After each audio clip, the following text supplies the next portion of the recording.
Hello, friends. This is Dave Hurwitz, executive editor at ClassicsToday.com, here with the 5 greatest Vivaldi recordings. Oh, this is going to be very interesting, I think, this list, because most people don't know very much Vivaldi. He wrote tons and tons of music, and he wrote more than what people think he wrote. I mean, everybody knows he wrote like 600 concertos or 500 concertos and lots of these little orchestral pieces, and they're really marvelous, a lot of them. And so people are willing to hear ones they haven't heard before because they know that they're supposed to be good. But he also wrote more than 90 operas. More than 90? Do you hear that? And he wrote sacred music. He did all kinds of stuff. He was a real complete Baroque composer. And his first opera was composed around 1713 or so. And it was Ottone in Villa. And this is a marvelous performance. My goodness. Naïve is in the process. Naïve, the record label, not like the personality, is in the process of recording all the Vivaldi operas, which is going to be quite a project, or at least as many as survive. And this one has a fabulous cast. We've got Roberta Invernizzi, who is known for doing those Handel cantatas on various labels fabulously well. Julia Lezhneva, Veronica, Cangemi. I mean, these are singers with wonderful techniques. By the way, all the main characters in this opera are women. Even the men are women, female voices. Topi, Lehtipuu, tenor. He's the only male in it. And Sonia, Prina, very good contralto. They're all Baroque experts. They sing beautifully. You've got Il Giardino, Armonico under Giovanni Antonini conducting. I mean, there's absolutely nothing here not to love. It's an exciting and really breezy performance. It's not, it's a typical opera seria. It's not like it's a tragedy because everybody gets forgiven in the end, basically, and they're all in love with each other, and they all disguise each other as everybody, and finally they all forgive each other and go home happy. I mean, that's basically the plot of every Baroque opera seria you'll encounter. Actually, some people occasionally die, but, not for long. Anyway, it's a tremendous performance. Fabulous. Next, well, the Vivaldi Gloria, which I sang when I was in the Johns Hopkins University Glee Club. Oh, it's so much fun. It's such a great breezy piece. Yes, it's done constantly, but that's because it's just so tuneful. It's so enjoyable. Domine fili unigenite, yea, hey, hey, hey, yea, hey, hey, hey, yea, hey, hey, hey, hey, hey, hey, Jesu Christ. I mean, it gets in your head. The tunes are amazing. This performance is just fabulous. It's the Gloria plus other interesting choral works, including a Kyrie and a Credo. So you've got like a short mass there almost, a Magnificat, and you've got the Estonian Philharmonic Chamber Choir and the Tallinn Chamber Orchestra under tenor Kaljuste. And Kaljuste is just a brilliant choral conductor.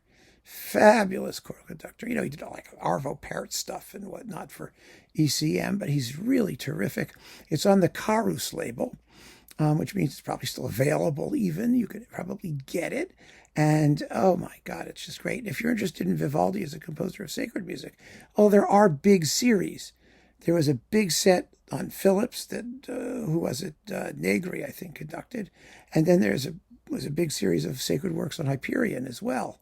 But this is a wonderful single disc record with a performance of the Gloria, which is absolutely second to none. You're going to love it. You're absolutely going to love it. Next, a selection of Vivaldi arias from his other operas. See, you got to remember, Baroque composers were basically writers of vocal music. Even the ones who wrote lots of instrumental pieces, except for some of like the French clavecin people and whatnot, like Couperin and whatnot. But even they wrote scads of liturgical music and other music. So, we've always got to remember the vocal element. And in this particular case, we've got Cecilia Bartoli. Oh, boy! Doing a selection of the juiciest arias from all of his operas. It's a wonderful disc. People didn't make that many Vivaldi aria records, except for Marilyn Horne, of course, who's could well have joined this list because she's like phenomenally amazing. But it's just incredible how much good music there is. And with a careful and judicious selection, as Madame Bartoli makes here, you're in for some really phenomenal singing. You're really, really going to like it. I guarantee it. you'll be saying to yourself, where has this music been all my life? It's just great stuff.